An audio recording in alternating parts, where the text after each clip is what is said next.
When that woman stood on the edge of my property line with a smug grin and a lit road flare, she thought she was burning down a field of corn. But what she didn't and oppose, T realized, was that she was actually lighting the fuse to her own public execution. The smell of parching stalks and sweet, roasting kernels filled the humid Ohio night air as 3 acres of my life's work. Money I'd already earmarked for my daughter and Oppo's nursing school and my son's apprenticeship turned into a wall of orange fire. And there she was, Victoria Sterling, the HOA president from the McMansion hellscape next door, actually giggling in her phone while she live-streamed the whole thing to her followers. End quote. Finally getting rid of the eyesore, guys, end quote. She whispered to her camera with that fake, breathless excitement people use when they think they're the hero of a movie. But her face went from plastic surgery perfection to pure, unadulterated terror the second the siren started wailing, not from the distance, but from right behind my equipment shed. See, what Victoria didn't in Oppos, Tino, what she couldn't in Oppos, T have possibly understood, was that I had been expecting her to pull a stunt exactly like this for 6 weeks, and I wasn't in Oppos. T just a, end quote. Stubborn old farmer, end quote. Like she called me in her emails, I was a man who spent 12 years in Army intelligence before I ever touched a tractor, and I had turned my grandfather's land into a high-tech surveillance trap that she walked right into. My name is Elias Thorne, and I'm a third-generation farmer on 10 acres of prime, black dirt Ohio soil that my family has held on to since the Truman administration, and for 50 years, it was nothing but quiet horizons and the sound of the wind in the tassels. But then the developers moved in and built, end quote, the crest at Willow Creek, end quote, which is a fancy way of saying they slapped together 500 identical houses with gray siding and zero character. I stayed right where I was, a little island of green in a sea of suburban sprawl, and for a while, we lived in a cold peace, until Victoria Sterling moved into the 5-bedroom monstrosity whose backyard butts right against my fence line. Victoria is one of those people who views the entire world through the lens of a, end quote, Property Brothers, end quote, episode, a part-time real estate flipper who thinks a working farm is, end quote, anti-aesthetic, end quote. And she showed up at my door last spring with a clipboard, a $6 latte, and a smile that didn't in Oppos. T reach her eyes, telling me that the, end quote, community, end quote, had concerns about my 1974 Massey Ferguson tractor being visible from the street. I told her that tractor had been sitting in that exact spot since before her parents were married, and that if she didn't in Oppos, T liked the view. She shooed into Oppos. T had bought a house next to a farm, which caused her smile to twitch, her eyes turning into cold little slits as she told me that, end quote, being a good neighbor means considering the collective property value, end quote. And that's when I knew this wasn't Oppos. T going to be about noise or dust. It was going to be a war of attrition. The real trouble started when I overheard her talking to a man in a pinstripe suit near our shared fence. A guy who looked like he'd never done a day of manual labor in his life. And Victoria was pointing at my land, my dirt, my heritage, and saying, end quote, 10 acres, perfect for a Phase 4 expansion, and the owner is just an old man with no legal team. We can squeeze him until he cracks, end quote. My blood turned to liquid nitrogen in my veins because this wasn't an Oppos. T just a neighbor dispute.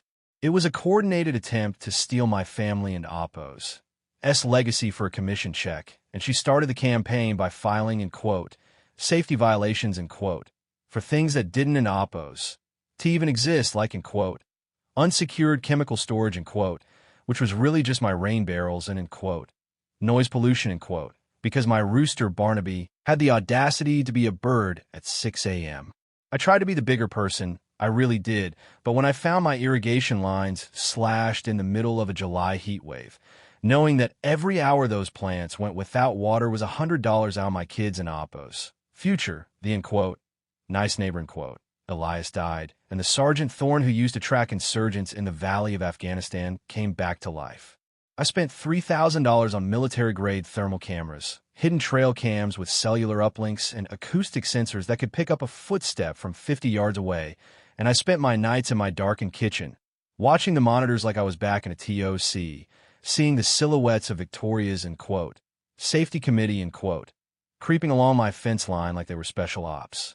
She'd recruited a couple of bored, middle-aged guys from the HOA who were looking for a mission, and I watched them on my screen as they threw bags of salt into my drainage ditches and sprayed industrial-strength vinegar on my prize-winning heirloom tomatoes. But I didn't in Oppos. T call the police yet, because in my experience, you don an Oppos. T go for the foot soldiers. You wait until the general commits a war crime so big they can and Oppos. T wiggle out of it. Victoria grew bolder as the harvest approached, and I started getting anonymous offers in the mail to, in quote, buy out, in quote, my land for pennies on the dollar, signed by a shell company that I traced back to her brother-in-law, which is when I realized she was so deep in debt from her house-flipping failures that she was betting her entire life on stealing my dirt to pay off her creditors. The stakes got personal when my daughter, Maya, came home crying because someone had pinned a, in quote, notice of intent to condemn, end quote, on our front gate. A fake document Victoria had mocked up to look official just to scare a 20-year-old girl. And that was the moment I stopped viewing this as a legal battle and started viewing it as a hunt. I reached out to an old buddy of mine, a guy named Miller who works for the state's Agricultural Protection Board, and we spent a week filing paperwork for a permanent conservation easement, which basically means that even if I sold the land, it can never, ever be used for anything other than farming for the next 100 years. It effectively killed the value of the land for developers, turning my 10 acres of, in quote, potential townhomes, in quote, into a worthless patch of dirt for someone like Victoria, but I didn't in Oppos. T tell her, I just let her keep digging her own grave while I recorded every single interaction. Then came the, end quote, safety council, end quote, meeting where she tried to have my farm declared a public health hazard because of, end quote, uncontrolled pest populations, end quote, and she brought in a paid, end quote, expert, end quote, who was really just a guy she knew from the gym, but I walked into that meeting with a folder full of time-stamped, high-definition photos of Victoria herself tossing bags of rotting meat over my fence to attract vultures so she could photograph them. The room went dead silent as I laid those photos out on the table, and the look on her face was worth every cent I spent on those cameras, a mixture of shock, fury, and the realization that she wasn't into Oppos. T dealing with a simpleton, but she didn't into Oppos. T stop, she just pivoted to something darker, something more desperate. She knew her development deal was falling apart. She knew her creditors were circling, and she decided that if she couldn't into Oppos, T have the land, she would make sure I didn't in Oppos. T have a harvest to pay my taxes, leading her to that fateful Tuesday night in the cornfield. I was sitting in my equipment shed with the lights off, watching the cellular feed on my tablet, when I saw her Mercedes pull up at the end of the access road, and she stepped out carrying a gas can and a road flare like she was some kind of suburban anarchist. She looked at her phone, adjusted her hair, and started that live stream, talking about, in quote, taking back the neighborhood from the dirty farmers, in quote, and as she touched that flare to the dry stalks at the edge of the field, I didn't in Oppos. T scream, I didn't in Oppos. T run out there, stop her. I just hit, in quote, record, in quote, on 3 different angles, and signaled the fire marshal who was sitting in his truck just 300 yards away. See, I'd invited the marshal over for, in quote, coffee and a chat, in quote, about some, in quote, suspicious activity, in quote, I'd been seeing, and he got a front row seat to the HOA president committing first-degree arson on a commercial crop. The moment the fire took hold, the, in quote, trap, in quote, snapped shut, and as the sirens began to scream, Victoria tried to run, but she tripped over the very fence she'd spent months complaining about, dropping her phone right into a puddle of mud where it kept recording her screaming as the deputies tackled her to the ground. She was hysterical, screaming about her rights and how, in quote, this land is supposed to be mine, end quote, while the firefighters worked to contain the blaze to the front 3 acres, which I'd already cleared of anything valuable earlier that afternoon. She was arrested in her designer yoga pants, covered in soot and mud, and a look of sheer, soul-crushing panic when the fire marshal told her that because she'd burned a commercial food crop, she was looking at feed. RAL agricultural sabotage charges on top of the state arson felony. Well, that's a memory I'll take to my grave with a smile. In the aftermath, Victoria's world didn't end Oppos. T just crumbled. It imploded. Her husband filed for divorce 3 days after the arrest once he found out she'd forged his signature on the second mortgage to fund her, in quote, safety committee, end quote, and the HOA was hit with a massive RICO lawsuit from my attorney that stripped them of their power and left the board members scrambling to distance themselves from her.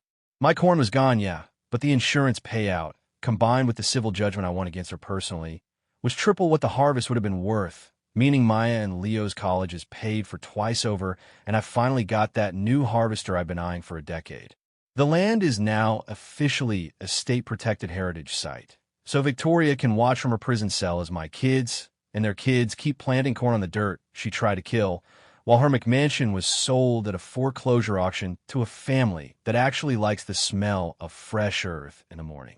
It makes you wonder, though, what is it about a little bit of power in a neighborhood association that turns people into monsters, and why do some folks feel like they have the right to erase a century of history just because it doesn't end Oppo's fit their Pinterest board? I'm still out here every morning. Barnaby is still crowing at 6 a.m., and then, quote, Crest at Willow Creek, end quote, is a lot quieter these days now that the, end quote, safety committee, end quote, has disbanded and everyone is too afraid to even look at my fence line. But I want to know what you think. Did I go too far by letting her burn the field just to catch her? Or was that the only way to truly stop someone who thought they were above the law? Have you ever had a neighbor or an HOA try to take something that belonged to your family? And how far would you go to protect your legacy? Drop a comment below. I read every single one of them while I'm sitting on my porch watching the sun go down over the corn. And believe me, the view has never looked better.